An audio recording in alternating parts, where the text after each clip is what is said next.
Hey good people, this is Shar from Politics and Fashion here today to say something that I know you don't want to hear. I know you don't. So come in close, girl. I'm just going to come in close. Everybody don't have to hear this. This is just, it's me and you here. You're shopping too much. You're shopping too much. You know it. I know it. Your neighbors know it. You get new packages every single day. The Ring notification knows it. It sees you, okay? You're shopping too much.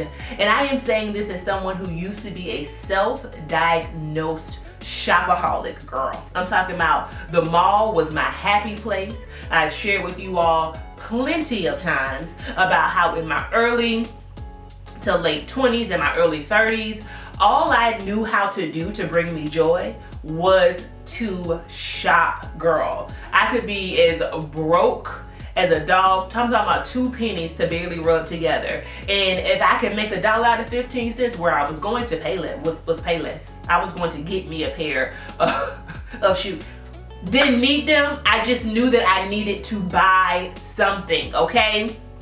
And because I know this is something that so many of us are struggling with, I heard Hello Catwalk City, love her channel, recently say that the average American makes 5 unplanned purchases a month. It is probably more, because I'm assuming that that statistic relates just to fashion or wardrobe. But if you think about the amount of times that we Uber Eats, we turn into a fast food drive-through, etc., I'm sure it's so many more times that we are making purchases that we did not plan to, simply by living in a capitalist society that thrives on consumerism. So if you are someone who is in that boat and you want to start to make different decisions, girl, then today's video is for you. This is a judgment-free zone, okay? Consider it kind of like the first step in your Fashion 12 Steps program, because we know the first step is what, y'all? Admitting that you have a problem. And it's okay to admit that, sis, because what we're going to learn today is how to make a different decision. If that sounds good to you, then make sure you are following me over on Instagram for daily style and self-care inspiration. Like this video, leave me a comment down below and let me know what you think about this idea, and just keep watching.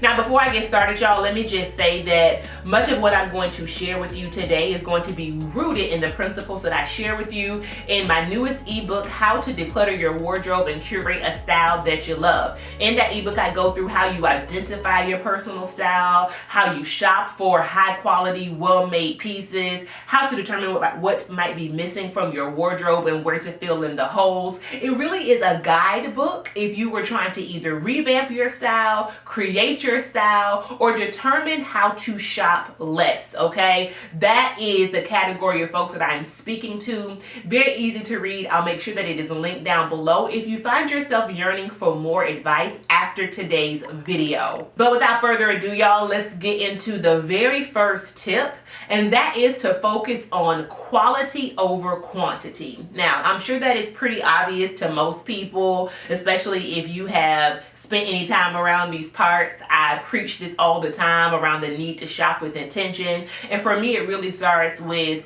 leaving those poorly made, kind of non-natural materials behind and really starting to invest in high quality pieces that are going to stand the test of time. And I feel like for a lot of people, this is a concept that can be hard to wrap your brain around. I know I have people in my family who I know and love, and they're like, I would never spend 50 bucks on a pair of jeans. I would never spend $100 on a silk shirt.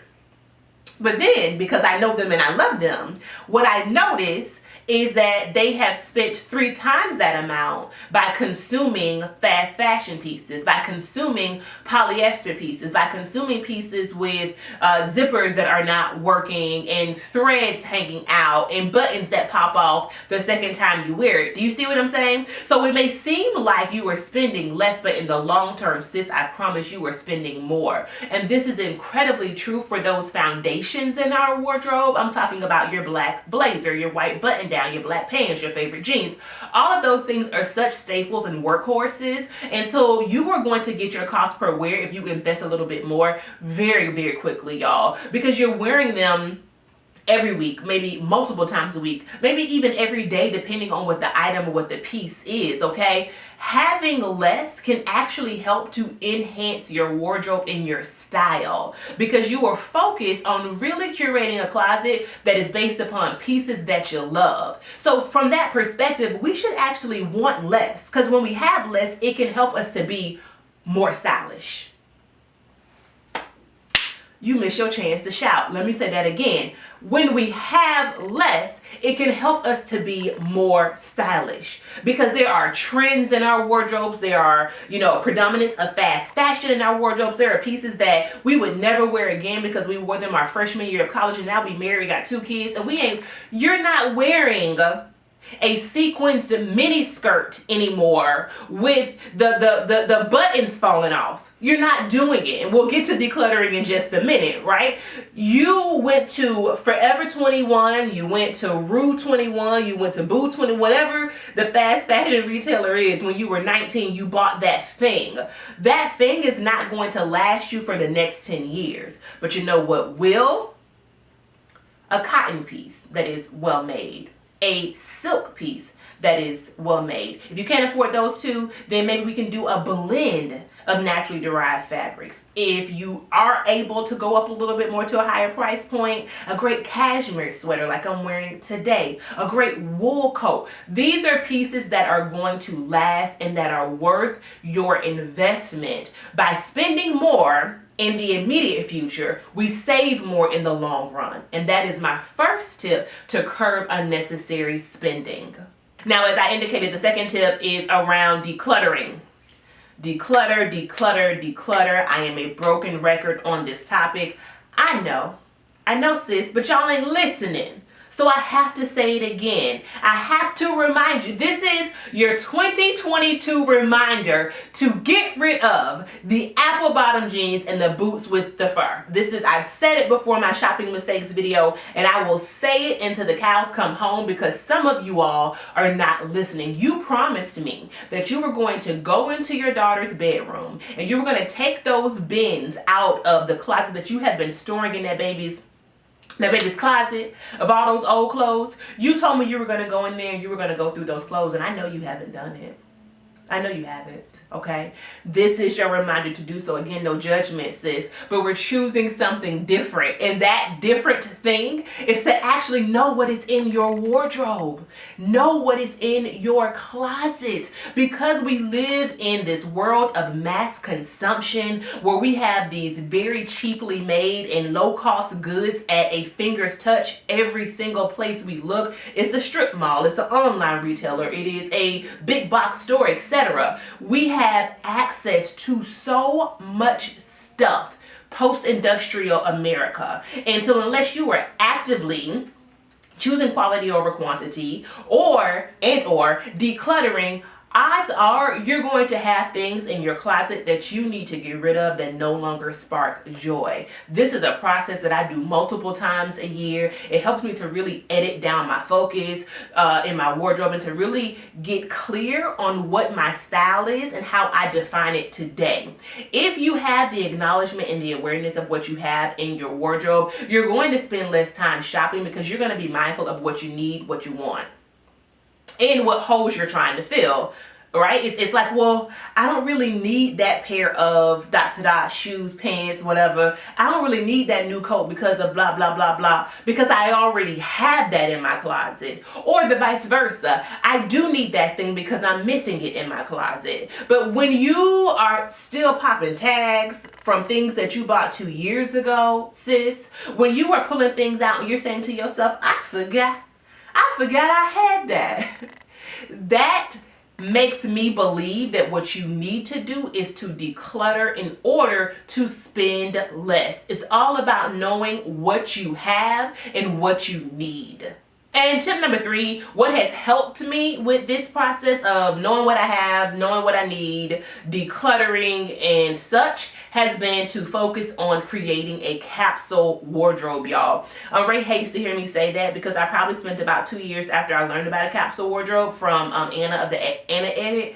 I spent like probably about 12 hours a week talking about this, and she was like, you are obsessed, and guilty as charged, girl. But you know what creating a capsule wardrobe has done for me? It has gotten my closet together, because I had a lot of stuff that I didn't need. I had a lot of stuff that was not interchangeable. I was spending a lot of time at Zara, for example, not trying to knock any particular brand in this video. So if I mention them, please know that it's not about that brand. It is about the behavior that I associated with that brand, or the behavior that that brand created, okay? So I know for me, I was a Zara addict. I would go in there on a Friday after work, going into my weekend, grab a brunch outfit, grab whatever it was that caught my eye. I did that probably about 2-3 times a month without any clear understanding of building a sustainable wardrobe or how these pieces fit together. Now, I'm lucky because I've never actually been like an outfit shopper, although I do want to be mindful that some of you may think that you can't just buy a shirt, or you can't just buy a pair of pants, that you have to buy outfits. And that is absolutely not true. A capsule wardrobe is going to be great for the person that feels like they never have anything to wear, yet they have a closet full of clothes. Because what it does is it teaches you how to maximize interchangeability in your wardrobe. So therefore, when you shop, you're not shopping just to have that new thing. You're shopping because that new thing is going to fill the hole that you don't already have in your wardrobe. It's different. It brings something new to the table. Maybe it's a trend that you are excited about, although we're not doing too many trends, but it may be a trend that we are excited about, okay? And so having that capsule is what is really going to help us to have acknowledgement and awareness of where our personal style resides, and make getting dressed so much more easy. So I shop for me, y'all, because I am a big believer in a capsule wardrobe, probably about 3 times a year. I'm actually doing like a big shop, and I'm saying 3 times a year now because of what I do. I create content, and so I'm going through my clothes, my looks at a much more rapid rate than if I did not do this job, okay? But otherwise, I could probably do a big shop twice a year and then kind of fill in different holes along the way. Again, this video is not about deprivation. I don't believe in diets, right? I believe in moderation. You can, girl, eat the cake. You can don't eat the whole thing, but have the slice of cake. If you want to go shopping, go shopping. But the focus here is about determining your wants, your needs, and how to get the best bang for your buck so that you are not over consuming. And a capsule wardrobe has definitely helped me to do that, y'all. So definitely recommend you taking a look at some of my previous capsule wardrobe videos if you do not know where to start, but it can definitely help you to start to curb some of your spending. Now, I mentioned engaging with trends judiciously, and that's something that is really, really important to me. I mentioned that in my shopping mistakes video as well, that you're buying too many trends. Because here's true tea, sis. A trendy wardrobe by definition is not going to last. So if 2/3 of your wardrobe is the newest it thing and you are missing your foundational pieces, then just by definition, you are going to have to purchase more because your wardrobe is going to be outdated very soon. Are you wearing Bun Dutch? I don't. Are you wearing Ed Hardy tees? I don't think that's what you're doing. The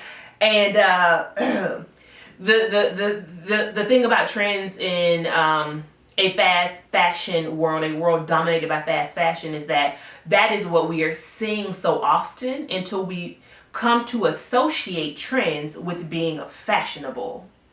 And those two things, y'all, are not necessarily synonymous. They do not have to have a symbiotic relationship, because you can be fashionable and not wear one trend. You can be trendy and not know fashion. You can be trendy and be like, style, what is that? Don't have her, never heard of her. They don't have to have a positive correlation is what I'm trying to get you to understand, okay? I ain't took math in a long time. When you was plotting that thing on the X and the Y axis, they were not headed in the same direction. And so what happens is because you are trying to keep up with the newest and the latest, and because you do not understand the difference between a trend and a long-lasting piece, I can definitely create a video to give more education on this. You are buying more than you need. You are over-consuming in the fashion department.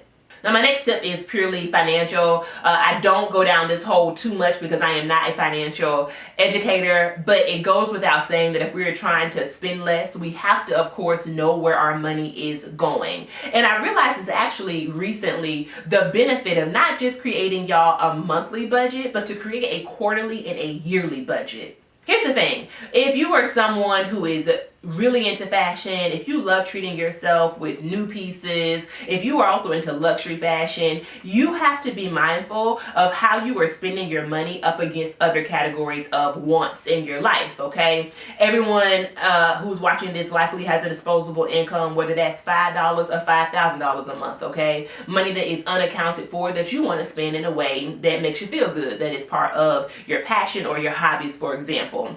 No problem whatsoever. But the question is, how are you going to prioritize that spending? And for me, looking at my budget long term, me and Henri's, what we found out recently when we actually did this is we have so many things that we want to prioritize for me that take precedent over a new bag. Now, because my brain is on autopilot, because I am consuming so much fashion content, because I am in a fashion space, it's quite possible that I could have went yesterday and pulled the trigger on that brand new handbag and completely been absent-minded about the fact, oh, wait a minute, I am trying to renovate my master bathroom. So I would rather spend that $3,000 on a great custom-made vanity or a great bathtub or some beautiful towel than I would a handbag. Now, your priorities may shift. What is your priority may not be someone else's. This is just me speaking for me personally, okay? Not to mention the sweat equity that goes into renovating a bathroom and how just financially it is an investment in my home, okay? For you, maybe you want to spend this year traveling more. Maybe you want to spend this year investing in your children's college funds or putting away money for their first home or whatever is important to you. Everything in life is going to have a price tag attached to it to some degree, even if it is an experience. So if you decide that you have long-term goals that you are budgeting for, then that then lets you determine where does shopping fit in relationship to those goals. Now, I'm still going to buy the bag, but it's going to determine the price of the bag, the brand of the bag, when I shop for the bag. Do I need to hustle and find a couple more gigs, a side hustle? Do I need to do something strange for some change? It's going to determine how you're going to pay for the bag when you're going to buy the bag. Instead of you just buying, and then thinking to yourself at the end of the year, I really would have liked to travel more this year, but I couldn't afford it. Well, you think you couldn't afford it. That's what you think, but you just was shopping a lot. Sis, look in your closet. That's where your money went. And again, it is not about deprivation. It's about choosing something new and prioritizing your money and your spending habits. So that is my tip around the importance of making a quarterly and a yearly budget. Now, my last tip may seem a little woo-woo, but alas, that is part of what this channel is. And so I'm going to take a moment here to also promote the importance of self-care and mental health. Because when I was really struggling with a shopping addiction, I know that what it was connected to for me was feelings of loneliness and also feeling like I did not have a passion and that I was not living a life of my dreams. I remember sitting down with my therapist one day and really complaining about how I had been spending and not being able to understand why I was spending money without any real intention. And I, like the previous week before my therapy appointment, was on the metro on my way home and randomly just rerouted myself from my trip home to Pentagon City Mall. If you're in the DC Metro, you know where I'm talking about. And I walked into Nordstrom and bought 2 David Yurman bracelets. That had not been on my mind. It was not what I woke up that morning to do. I was not celebrating anything. I didn't even know what bracelet I wanted. I just knew that in that moment, I had to go shop. Like, it was like pulling me to my core. And not to mention, I spent money that I did not have. Two David Yurman bracelets, girl, and I'm a brand new baby attorney, girl, working in public interest. And so, definitely didn't have the money. And she told me something that I will never forget. She said, I find in moments of impulse spending to that degree, what you were trying to do is make up for a spiritual deficit. And I looked for my bag, like, you know, that gif. Look for my bag. And I was about to leave because I said, you didn't have to read me to my core like this. Because it was true. I was unhappy, and I was trying to use a material good to make me feel fulfilled. And for you, maybe it's not unhappiness. I'm not at all trying to say that my story is universal, right? I'm not trying to essentialize my experience. But what I am saying is, if you are struggling with an unwanted behavior, it is going to be helpful to get to the root of said behavior. If not, we are just treating the symptoms over and over and over again. We are trying to out-earn our way from poor spending habits. And all it's going to happen is you're going to make more and you're going to spend more because the true issue behind the spending has not been addressed. So if it is not spiritual or it's not childhood trauma, maybe it is loneliness, maybe it is a breakup, maybe it's because you hate your job. Maybe it's because you are physically not well and it's giving you some like element of control in your life. Maybe you don't feel beautiful. Maybe you don't feel loved. Figure out what that is and address that. Because on the path towards self-actualization, this material stuff means nothing. Your personal growth and development it ain't in the mall. It ain't at Net-a-Porter. That's not where it's at, sis. And I had to learn that the hard way, which is why I want to share it with you and why I am so adamant about it, y'all. Yes, I may talk about luxury goods on this channel, but my happiness don't reside in any of those bags. And more importantly, the ones that you see, I could have 10 times that amount, but I choose not to because I want to privilege other things in my life. What are you privileging? What are you pouring yourself into? Allow for the handbag and the shoes to walk you into your best life. And once you determine what that looks like for you, girl, child, please. The glow, the aura, the way you about to stunt on people. Don't nothing stunt on nobody like some happiness. Nothing. Yes, a Valentino bag is going to look remarkable. But imagine taking that Valentino bag to brunch with your friends and you are happy. It's over. It's over because you have determined your wealth outside of that Valentino bag. What is the saying? Some people are so poor until all they have is money, right? Figure out what the root of your overspending is, sis, and get to addressing that. And that is all, good people. I hope today's video has been helpful to you. Again, if you want to learn more about how to really curate a closet that you love and to declutter, then my newest ebook is for you. I'll make sure it is linked down below. Let me know, did I miss any tips? Are you struggling with shopping too much or a shopping addiction? What has helped you to get over it? We are a tribe, a community. Let's talk about it down in the comments. In the meantime, I will see you good people across the internet. Peace.